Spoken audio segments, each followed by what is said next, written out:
അമൃത് Veni hair elixir presents daily news സായാഹ്ന വാർത്തകൾ powered by Pulimoottil silks KSFE. എന്താ ഒരു മൂഡ് ഓഫ്? ഇപ്പൊ മുടി വല്ലാതെ കൊഴിയുന്നുണ്ട്, അതാ തോന്നുന്നു. ഈസ്ട്രജന്റെയും വൈറ്റമിൻ ഡിയുടെയും കുറവാണ് മിക്ക സ്ത്രീകളുടെയും മുടി കൊഴിച്ചിലിന്റെ പ്രധാന കാരണം. അമൃത് Veni hair elixir for women സ്ത്രീകളുടെ മുടിയുടെ വളർച്ചയ്ക്കും ശക്തിക്കും അത്യാവശ്യമായ herbal ഈസ്ട്രജനാലും vitamin ഡിയാലും സമ്പുഷ്ടമാക്കിയതാണ് Amrit Veni hair elixir for women. നമസ്കാരം, ഞാൻ പ്രവി ജയവിനീത്. ഡെയിലി ന്യൂസിന്റെ സായാഹ്ന വാർത്തകളിലേക്ക് സ്വാഗതം. ഇന്ന് ജൂലൈ 11 വ്യാഴാഴ്ച. കേരളത്തിന്റെ സ്വപ്ന പദ്ധതിയായ വിഴിഞ്ഞത്ത് ആദ്യ കപ്പൽ നങ്കൂരമിട്ടു. ലോകത്തെ രണ്ടാമത്തെ വലിയ കപ്പൽ കമ്പനിയായ മെസ്കിന്റെ സാൻ ഫെർണാണ്ടോ മദർഷിപ്പിനെ വാട്ടർ സല്യൂട്ട് നൽകി വിഴിഞ്ഞം സ്വീകരിച്ചു. 7:15 വിഴിഞ്ഞം തുറമുഖത്തിന്റെ ഔട്ടർ ഏരിയയിലേക്ക് കപ്പലെത്തിയത്. നാളെയാണ് ട്രയൽ റൺ നടക്കുക. 1930 കണ്ടെയ്നറുകളാണ് വിഴിഞ്ഞത്ത് ഇറക്കുക. ജൂലൈ 2 ചൈനയിലെ സിയാമെൻ തുറമുഖത്തു നിന്നും പുറപ്പെട്ട കപ്പൽ കൊളംബോ വഴിയാണ് വിഴിഞ്ഞത്തെത്തിയത്. വിഴിഞ്ഞം തുറമുഖത്തിന് മുൻ മുഖ്യമന്ത്രി ഉമ്മൻചാണ്ടിയുടെ പേര് നൽകണമെന്ന് KPCC president K. Sudhakaran MP. മുൻ മുഖ്യമന്ത്രി ഉമ്മൻചാണ്ടിയുടെ നിശ്ചയദാർഢ്യം കൊണ്ടുമാത്രമാണ് വിഴിഞ്ഞം തുറമുഖ പദ്ധതി യാഥാർത്ഥ്യമാക്കിയത്. വിഴിഞ്ഞം തുറമുഖത്തിനു വേണ്ടി പ്രവർത്തിച്ച UDF നേതാക്കളെ ഇതുമായി ബന്ധപ്പെട്ട പരിപാടികളിൽ നിന്ന് പിണറായി സർക്കാർ പാടെ ഒഴിവാക്കി അസഹിഷ്ണുത പ്രകടിപ്പിക്കുകയാണെന്നും സുധാകരൻ അഭിപ്രായപ്പെട്ടു. ഉമ്മൻചാണ്ടി സർക്കാർ വിഴിഞ്ഞം തുറമുഖ പദ്ധതിയുമായി മുന്നോട്ടു പോയപ്പോൾ LDFും CPMും ഏതു വിധേനയും അതിനെ ഇല്ലാതാക്കാൻ ശ്രമിച്ചവരാണ്. അന്ന് പദ്ധതിയുടെ അന്തകനാകാൻ ശ്രമിച്ച പിണറായി വിജയൻ ഇന്ന് ഇതിന്റെ പിതൃത്വാവകാശം ഏറ്റെടുക്കാൻ നടത്തുന്ന ശ്രമങ്ങൾ അപഹാസ്യമാണെന്നും അദ്ദേഹം കൂട്ടിച്ചേർത്തു. കീം എഞ്ചിനീയറിംഗ് പ്രവേശന പരീക്ഷയുടെ റാങ്ക് പട്ടിക പ്രഖ്യാപിച്ചു. 52,500 പേർ റാങ്ക് പട്ടികയിൽ ഇടം നേടി. എഞ്ചിനീയറിംഗിൽ ആദ്യ 3 റാങ്കിൽ തിളങ്ങിയത് ആൺകുട്ടികളാണ്. 1ാം റാങ്ക് ആലപ്പുഴ സ്വദേശി ദേവാനന്ദ് P നേടി. 2ാം റാങ്ക് മലപ്പുറം സ്വദേശി ഹഫീസ് റഹ്മാനും 3ാം റാങ്ക് കോട്ടയം സ്വദേശി അലൻ ജോണിയും നേടി. മന്ത്രിമാരായ MB രാജേഷും R ബിന്ദുവും പ്രതിപക്ഷ നേതാവ് VD സതീശനുമായി നിയമസഭയിൽ വാക്പോര്. പ്രതിപക്ഷ നേതാവ് പലപ്പോഴും വസ്തുതാവിരുദ്ധമായ കാര്യങ്ങളാണ് സഭയിൽ പറയുന്നതെന്ന് MB രാജേഷ് കുറ്റപ്പെടുത്തി. അത് തിരുത്താൻ ശ്രമിക്കുമ്പോൾ അദ്ദേഹം വഴങ്ങാറില്ലെന്നും പരിഹാസ്യവും പുച്ഛവുമാണ് വാക്കുകളിലെന്നും അത് തിരുത്തണമെന്നും MB രാജേഷ് പറഞ്ഞു. അതേസമയം തനിക്കെതിരെ പ്രതിപക്ഷ നേതാവ് വിരൽ ചൂണ്ടി ധിക്കാരത്തോടെ പ്രസംഗിച്ചതിൽ പ്രതിഷേധിക്കുന്നുവെന്ന് മന്ത്രി R ബിന്ദുവും പറഞ്ഞു. എന്നാൽ 2 മന്ത്രിമാർക്കെതിരെയും എന്തെങ്കിലും മോശമായി പറഞ്ഞതായി ചൂണ്ടിക്കാണിച്ചാൽ തിരുത്താമെന്ന് VD സതീശൻ വ്യക്തമാക്കി. കൂടാതെ തന്റെ പ്രസംഗം തടസ്സപ്പെടുത്തലാണ് 2-3 മന്ത്രിമാരുടെ സ്ഥിരം പരിപാടിയെന്നും ധിക്കാരവും ധാർഷ്ട്യവും പുച്ഛവും ആർക്കാണെന്ന് എല്ലാവർക്കും അറിയാമെന്നും തിരുത്താനാണല്ലോ നിങ്ങളിപ്പോൾ ശ്രമിച്ചുകൊണ്ടിരിക്കുന്നതെന്നും ആ ചാപ്പ തന്റെ മേൽ കുത്തേണ്ടെന്നും പ്രതിപക്ഷ നേതാവ് പറഞ്ഞു. ആരോഗ്യകരമായ ചർച്ചയും സമീപനവുമാണ് പ്രതീക്ഷിക്കുന്നതെന്നും പക്ഷേ അതുണ്ടാകാറില്ലെന്ന് സ്പീക്കറും കൂട്ടിച്ചേർത്തു. മലബാർ മേഖലയിലെ +1 സീറ്റ് ക്ഷാമത്തിന് പരിഹാരമായി താൽക്കാലിക ബാച്ചുകൾ അനുവദിച്ചു. പൊതുവിദ്യാഭ്യാസ ഡയറക്ടറുടെ റിപ്പോർട്ട് അംഗീകരിച്ചാണ് കാസർഗോഡ്, മലപ്പുറം ജില്ലകളിൽ മാത്രം താൽക്കാലിക ബാച്ചുകൾ അനുവദിച്ചത്. നിയമസഭയിൽ ചട്ടം 300 പ്രകാരം നടത്തിയ പ്രസ്താവനയിലാണ് വിദ്യാഭ്യാസ മന്ത്രി ഇക്കാര്യം അറിയിച്ചത്. മലപ്പുറം ജില്ലയിൽ 120ഉം കാസർഗോഡ് 18ഉം താൽക്കാലിക ബാച്ചുകളാണ് അനുവദിച്ചത്. മലപ്പുറത്ത് 24 സർക്കാർ സ്കൂളുകളിലായി 120 ബാച്ചുകളും കാസർഗോഡ് 18 സർക്കാർ സ്കൂളുകളിലായി 18 ബാച്ചും അനുവദിച്ചു. നോർക്കയുടെ മൈഗ്രേഷൻ സർവേയിൽ കഴിഞ്ഞ 5 വർഷത്തിനുള്ളിൽ വിദേശത്ത് പഠനത്തിന് പോയ വിദ്യാർത്ഥികളുടെ എണ്ണം ഇരട്ടിയായതായി കണ്ടെത്തിയെന്നും ഇക്കാര്യം ചർച്ച ചെയ്യണമെന്നും ആവശ്യപ്പെട്ട് മാത്യു കുഴൽനാടൻ MLA അടിയന്തര പ്രമേയത്തിന് നോട്ടീസ് നൽകി. വിദ്യാഭ്യാസ രംഗത്തെ ഇത്തരം പ്രശ്നങ്ങൾ ആഴത്തിൽ ചർച്ച ചെയ്യണമെന്നും മാത്യു കുഴൽനാടൻ പ്രതികരിച്ചു. എന്നാൽ സ്റ്റുഡന്റ്സ് മൈഗ്രേഷൻ ഒരു ആഗോള പ്രതിഭാസമാണെന്ന് മന്ത്രി R ബിന്ദു മറുപടി നൽകി. ഇന്ത്യയിലെ സംസ്ഥാനങ്ങളിൽ താരതമ്യേന കുറഞ്ഞ വിദ്യാർത്ഥി കുടിയേറ്റം കേരളത്തിലാണെന്നും വിദ്യാഭ്യാസത്തിനൊപ്പം തൊഴിലാണ് ആകർഷിക്കുന്ന ഘടകമെന്നും മന്ത്രി R ബിന്ദു പറഞ്ഞു. രാജ്യാന്തര തലത്തിൽ കേരളത്തിലെ സർവകലാശാലകളുടെ കീർത്തി വർദ്ധിക്കുകയാണെന്നും എന്നാൽ വിദ്യാർത്ഥികൾ വിദേശത്തേക്ക് കുടിയേറുന്നത് കുറ്റമല്ലെന്നും മഹാത്മാഗാന്ധി വരെ വിദേശത്താണ് പഠിച്ചതെന്നും മന്ത്രി R ബിന്ദു പറഞ്ഞു.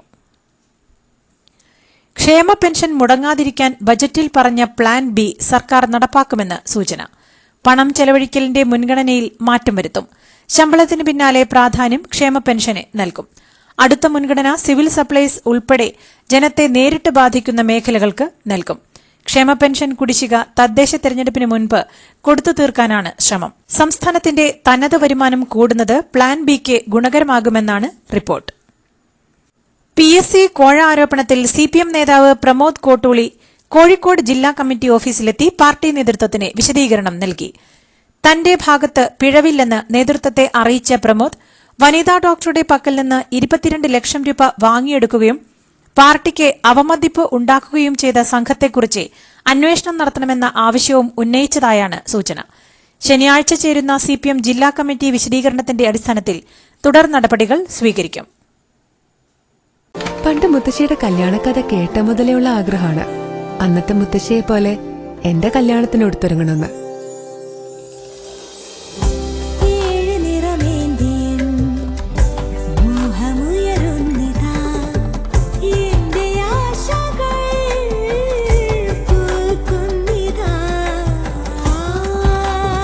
ചില ബന്ധങ്ങൾ തുടർന്നുകൊണ്ടേയിരിക്കും.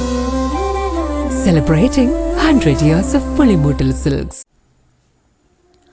ഷുഹൈബ് വധക്കേസിലെ പ്രതി ആകാശ് തില്ലങ്കേരി നിയമലംഘനം നടത്തി ഓടിച്ച വാഹനം ഇന്നലെ രാത്രി പനമരം പോലീസ് സ്റ്റേഷനിൽ എത്തിച്ചു.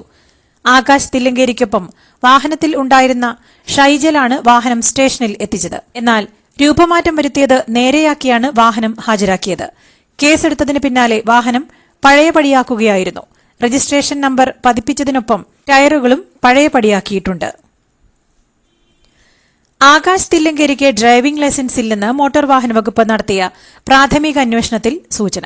സ്വദേശമായ കണ്ണൂർ ജില്ലയിൽ നിന്ന് സ്വന്തം പേരിലും വിലാസത്തിലും ആകാശ് തില്ലങ്കേരി ഡ്രൈവിംഗ് ലൈസൻസ് എടുത്തിട്ടില്ലെന്നാണ് മോട്ടോർ വാഹന വകുപ്പ് പറയുന്നത്.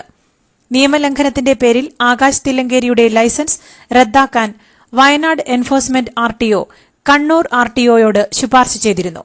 ഇതേ തുടർന്ന് നടത്തിയ പരിശോധനയിലാണ് കണ്ണൂർ ജില്ലയിൽ നിന്ന് തില്ലങ്കേരി ഡ്രൈവിംഗ് ലൈസൻസ് എടുത്തിട്ടില്ലെന്ന് കണ്ടെത്തിയത്. ഷുഹൈബ് വധക്കേസിലെ പ്രതിയായ ആകാശ് തില്ലങ്കേരിയുടെ നിയമലംഘന യാത്രയ്ക്കെതിരെ പരാതി നൽകിയ യൂത്ത് കോൺഗ്രസ് നേതാവ് ഫർസീൻ മജീദിന്റെ വീടിന് പോലീസ് സംരക്ഷണം ഏർപ്പെടുത്തി. മട്ടന്നൂർ വെള്ളിയാപ്പറമ്പിലെ വീട്ടിലാണ് നൈറ്റ് പെട്രോളിംഗ് ഉൾപ്പെടെയുള്ള നിരീക്ഷണം ഏർപ്പെടുത്തിയത്. കൊയിലാണ്ടി ഗുരുദേവ കോളേജിലെ സംഘർഷവുമായി ബന്ധപ്പെട്ട് സസ്പെൻഡ് ചെയ്യപ്പെട്ട വിദ്യാർത്ഥികൾ നൽകിയ പരാതിയിൽ സർവകലാശാല പ്രിൻസിപ്പൽ സുനിൽ ഭാസ്കറിന്റെ വിശദീകരണം തേടി. ഉടനടി വിശദീകരണം നൽകിയെന്ന് പ്രിൻസിപ്പൽ വ്യക്തമാക്കി. സസ്പെൻഷൻ നടപടി ചട്ടവിരുദ്ധമാണെന്ന് കാണിച്ചാണ് വിദ്യാർത്ഥികൾ വൈസ് ചാൻസലർക്കും രജിസ്ട്രാർക്കും പരാതി നൽകിയത്. അതോടൊപ്പം കോളേജിലേക്ക് നടത്തിയ മാർച്ചിൽ SFI നേതാവ് നടത്തിയ ഭീഷണി പ്രസംഗത്തിനെതിരെ ഹൈക്കോടതിയെ സമീപിക്കുമെന്ന് പ്രിൻസിപ്പൽ അറിയിച്ചു. CPM അംഗമായ മയിലാടുംപാറ സ്വദേശി യദുകൃഷ്ണന്റെ കയ്യിൽ നിന്ന് കഞ്ചാവും വലിക്കാൻ ഉപയോഗിക്കുന്ന ഉപകരണവും കണ്ടെടുത്തതായി എക്സൈസ് സ്ഥിരീകരിച്ചു. യുവമോർച്ച ബന്ധമുള്ള ഉദ്യോഗസ്ഥർ ഗൂഢാലോചന നടത്തി യദുകൃഷ്ണയ്ക്കെതിരെ കള്ളക്കേസെടുത്തെന്നായിരുന്നു CPM ആരോപണം. അതേസമയം തന്നെ കള്ളക്കേസിൽ കുടുക്കിയെന്നാരോപിച്ച് യദുകൃഷ്ണൻ പത്തനംതിട്ട ജില്ലാ പോലീസ് മേധാവിക്ക് ഉൾപ്പെടെ പരാതിയും നൽകി. എന്നാൽ എക്സൈസ് ഇൻസ്പെക്ടറുടെ നേതൃത്വത്തിലുള്ള സംഘമാണ് കഞ്ചാവ് പിടികൂടിയതും കേസെടുത്തതുമെന്നും ഉന്നത ഉദ്യോഗസ്ഥർക്ക് പത്തനംതിട്ട എക്സൈസ് വിഭാഗം റിപ്പോർട്ട് നൽകി. ആലപ്പുഴ മണ്ണഞ്ചേരി ഗവൺമെന്റ് ഹൈസ്കൂളിലെ കുട്ടികളുടെ മാഗസിൻ പ്രകാശനത്തിന് വിവാദ യൂട്യൂബർ സഞ്ജു ടെക്കി മുഖ്യാതിഥി. ഗതാഗത നിയമലംഘനം നടത്തിയതിനുള്ള കേസ് കോടതിയിൽ നടക്കുന്നതിനിടെയാണ് സ്കൂൾ വിദ്യാർത്ഥികൾക്കായുള്ള പരിപാടിയിൽ സഞ്ജു മുഖ്യാതിഥിയാകുന്നത്. സോഷ്യൽ മീഡിയ ഇൻഫ്ലുവൻസർ എന്നാണ് നോട്ടീസിലുള്ളത്. CPM ഭരിക്കുന്ന ജില്ലാ പഞ്ചായത്താണ് പരിപാടി സംഘടിപ്പിക്കുന്നത്. നടൻ സുരേഷ് ഗോപിക്കെതിരെ താൻ പറഞ്ഞെന്ന തരത്തിൽ പ്രചരിക്കുന്ന പോസ്റ്റ് വ്യാജമെന്ന് നടൻ സലീം കുമാർ. തനിക്ക് പ്രസ്തുത പോസ്റ്റുമായി യാതൊരു ബന്ധവുമില്ലെന്നും വ്യക്തിഹത്യ ചെയ്യുന്ന പോസ്റ്റുകളിൽ തന്നെ ഉൾപ്പെടുത്തരുത് എന്ന് താഴ്മയായി അപേക്ഷിക്കുന്നുവെന്നും സലീം കുമാർ പറഞ്ഞു. തൃശൂരിൽ സുരേഷ് ഗോപി ജയിച്ചതിനെതിരെ സലീം കുമാർ പറഞ്ഞെന്ന തരത്തിലായിരുന്നു പോസ്റ്റ്. കൊച്ചിയിൽ തീ തുപ്പുന്ന ബൈക്കുമായി അഭ്യാസപ്രകടനം നടത്തിയ യുവാവിന്റെ ലൈസൻസും വാഹന രജിസ്ട്രേഷനും 6 മാസത്തേക്ക് സസ്പെൻഡ് ചെയ്തു. തിരുവനന്തപുരം സ്വദേശി കിരണിനെതിരെയാണ് മോട്ടോർ വാഹന വകുപ്പ് നടപടി എടുത്തത്. ഇടപ്പള്ളി കളമശ്ശേരി റോഡിൽ പുകക്കുഴലിൽ നിന്ന് തീ ഉയരുന്ന ബൈക്കിൽ യുവാവ് യാത്ര ചെയ്തതിന്റെ ദൃശ്യങ്ങൾ കഴിഞ്ഞയാഴ്ചയാണ് പുറത്തുവന്നത്. ലിവിംഗ് ടുഗദർ പങ്കാളിയിൽ നിന്നോ ബന്ധുക്കളിൽ നിന്നോ ശാരീരിക മാനസിക പീഡനം ഉണ്ടായാൽ ഗാർഹിക പീഡനത്തിന്റെ പരിധിയിൽ വരില്ലെന്നും IPC 498A പ്രകാരം കേസെടുക്കാനാകില്ലെന്നും ഹൈക്കോടതി. ലിവിംഗ് ടുഗദർ ബന്ധങ്ങൾ വിവാഹമല്ലെന്നും പങ്കാളിയെ ഭർത്താവെന്ന് പറയാനാകില്ലെന്നും പറഞ്ഞ ഹൈക്കോടതി നിയമപരമായി വിവാഹം കഴിച്ചാൽ മാത്രമേ ഭർത്താവെന്ന് പറയാനാകൂവെന്ന് വ്യക്തമാക്കി. എറണാകുളം സ്വദേശിയായ യുവാവിനെതിരെ കൊയിലാണ്ടി പോലീസ് രജിസ്റ്റർ ചെയ്ത ഗാർഹിക പീഡന കേസ് റദ്ദാക്കിയാണ് കോടതിയുടെ നിരീക്ഷണം.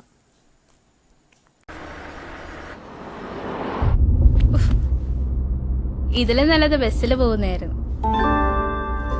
ഇന്നോവ ക്രിസ്റ്റ വരും. അതെ, 17 പേർക്കാണ് ഇന്നോവ ക്രിസ്റ്റ കിട്ടാൻ പോകുന്നത്. മെഗാ സമ്മാനമാണെങ്കിലോ പുതുപുത്തൻ ബെൻസ് കാറും. പിന്നെ ആദ്യ സീരീസിൽ 170 പേർക്ക് ഐഫോണും. ഇത്തവണ സമ്മാനങ്ങളുടെ നക്ഷത്ര തിളക്കവുമായി KSFE ഗാലക്സി ചിട്ടികൾ. നീറ്റ് ചോദ്യപേപ്പർ ജാർഖണ്ഡിലെ സ്കൂളിലേക്ക് കൊണ്ടുപോകും വഴിയാണ് ചോർത്തിയതെന്ന് CBI കണ്ടെത്തൽ. ചോർത്തിയ പരീക്ഷാ പേപ്പറുകൾ 50 ലക്ഷം വരെ വാങ്ങി ബീഹാറിലെ വിദ്യാർത്ഥികൾക്ക് എത്തിച്ചു. പരീക്ഷാ പേപ്പർ ചോർന്ന വിഷയം വ്യക്തമായിരുന്നിട്ടും സ്കൂൾ അധികൃതർ ഇക്കാര്യം സമയത്ത് NTA അറിയിച്ചില്ല. വിവരമറിഞ്ഞ ശേഷം NTA തെളിവുകൾ മറച്ചുവെച്ചെന്നാണ് CBI റിപ്പോർട്ടിൽ വിശദീകരിക്കുന്നത്. UGC നെറ്റ് പരീക്ഷാ കടലാസ് ചോർന്നിട്ടില്ലെന്ന് CBI കണ്ടെത്തൽ. ടെലഗ്രാമിൽ പ്രചരിച്ച ചോദ്യക്കടലാസ് പരീക്ഷയ്ക്ക് ശേഷം വ്യാജമായി സൃഷ്ടിച്ചതാണെന്നും CBI കണ്ടെത്തിയതായി ദേശീയ മാധ്യമങ്ങൾ റിപ്പോർട്ട് ചെയ്തു. ചോദ്യക്കടലാസ് ചോർന്നുവെന്ന വിവരത്തെ തുടർന്ന് പരീക്ഷ നടന്ന പിറ്റേന്ന് കേന്ദ്ര സർക്കാർ പരീക്ഷ റദ്ദാക്കിയിരുന്നു. മഹാരാഷ്ട്രയിലെ IAS ഉദ്യോഗസ്ഥയ്ക്കെതിരായ പരാതിയിൽ പ്രധാനമന്ത്രിയുടെ ഓഫീസ് റിപ്പോർട്ട് തേടി. സിവിൽ സർവീസ് പ്രൊബേഷണറി ഓഫീസറായ പൂജ ഖഡ്കർ നിയമന മുൻഗണനയ്ക്കായി യൂണിയൻ പബ്ലിക് സർവീസ് കമ്മീഷനെ കാഴ്ചവൈകല്യമുണ്ടെന്ന് അവകാശപ്പെട്ട് നൽകിയ സർട്ടിഫിക്കറ്റ് വ്യാജമാണെന്നാണ് ആരോപണം. ഭിന്നശേഷി സ്ഥിരീകരിക്കാൻ വൈദ്യപരിശോധനയ്ക്ക് വിധേയയാകാൻ 6 തവണ ആവശ്യപ്പെട്ടിട്ടും ഇവർ ഹാജരായിട്ടില്ല. IS തലവനായിരുന്ന അബൂബക്കർ അൽ ബാഗ്ദാദിയുടെ ഭാര്യയ്ക്ക് വധശിക്ഷ വിധിച്ച് ഇറാഖ് കോടതി. ഭീകരവാദ സംഘടനയുമായുള്ള പങ്കും യസീദി സ്ത്രീകളെ തടങ്കലിൽ വെച്ചതിനുമാണ് ഇറാഖി കോടതി വധശിക്ഷ വിധിച്ചതെന്നാണ് കോടതി വ്യക്തമാക്കിയത്. ഇറാഖിലെ തീവ്രവാദ വിരുദ്ധ നിയമപ്രകാരമാണ് പടിഞ്ഞാറൻ ബാഗ്ദാദിലെ കോടതി ശിക്ഷ വിധിച്ചത്. ഉത്തർപ്രദേശിൽ കനത്ത മഴയെ തുടർന്നുണ്ടായ ഇടിമിന്നലേറ്റ് 30 പേർ മരിച്ചെന്ന് റിപ്പോർട്ട്. പ്രതാപ്ഗഡിലാണ് ഏറ്റവും കൂടുതൽ മരണങ്ങൾ ഉണ്ടായത്. ഇവിടെ മാത്രം 11 പേരാണ് മരിച്ചത്. സുൽത്താൻപൂരിൽ 7 പേർക്കും പൂർവാഞ്ചലിൽ 5 സ്ത്രീകളും 2 കുട്ടികളും ഉൾപ്പെടെ 10 പേരും മരിച്ചതായും റിപ്പോർട്ടുകളുണ്ട്. കേരളത്തിന്റെ പ്രഥമ ഫുട്ബോൾ ലീഗായ സൂപ്പർ ലീഗ് കേരളയുടെ ഭാഗമായ കൊച്ചി ടീമിന് പേരിട്ട് നടൻ പൃഥ്വിരാജ്. ഫോഴ്സ കൊച്ചി FC എന്നാണ് ടീമിന്റെ പേര്. പോർച്ചുഗീസ് ഭാഷയിൽ മുന്നോട്ട് എന്നാണ് ഫോഴ്സ എന്ന വാക്കിന്റെ അർത്ഥം. കാൽപന്തിന്റെ ലോകത്തിലേക്ക് വിജയം നേടാൻ ഞങ്ങൾ കളത്തിൽ ഇറങ്ങുകയാണ്. പല നാടുകളിലെ ലോകോത്തര പ്രതിഭകളെയും കൊച്ചിയുടെ സ്വന്തം ആവേശം നിറഞ്ഞ ആരാധകരെയും ഒന്നിപ്പിക്കാൻ ഒരു പുത്തൻ ചരിത്രം തുടങ്ങാൻ എന്ന അടിക്കുറിപ്പോടെയാണ് ധ്വി സമൂഹമാധ്യമങ്ങളിലൂടെ ക്ലബിന്റെ പേര് പ്രഖ്യാപിച്ചത്.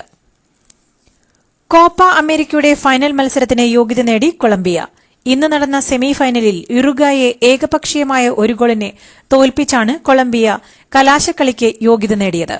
ഇതോടെ ജൂലൈ 15 തിങ്കളാഴ്ച പുലർച്ചെ നടക്കുന്ന ഫൈനലിൽ കൊളംബിയയാണ് അർജന്റീനയുടെ എതിരാളി. കോപ്പ അമേരിക്ക സെമി ഫൈനൽ തോൽവിക്ക് പിന്നാലെ കൊളംബിയൻ ആരാധകരെ മർദ്ദിച്ച് യുറുഗ്വായ് താരങ്ങൾ. യുറുഗ്വായുടെ ലിവർപൂൾ താരം ഡാർവിൻ നൂനസ് ഉൾപ്പെടെയുള്ളവരാണ് കാണികൾക്കു നേരെ തിരിഞ്ഞത്. നൂനസ് മറ്റു താരങ്ങൾക്കൊപ്പം സ്റ്റുഡിയോയിലെ ഇരിപ്പിടത്തിലേക്ക് കയറിച്ചെന്ന് കൊളംബിയൻ ആരാധകരെ ഇടിക്കുകയായിരുന്നു.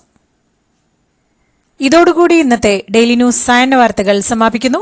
ഡെയിലി ന്യൂസിനു വേണ്ടി വാർത്തകൾ വായിച്ചത് പ്രവീജ വിനീത്.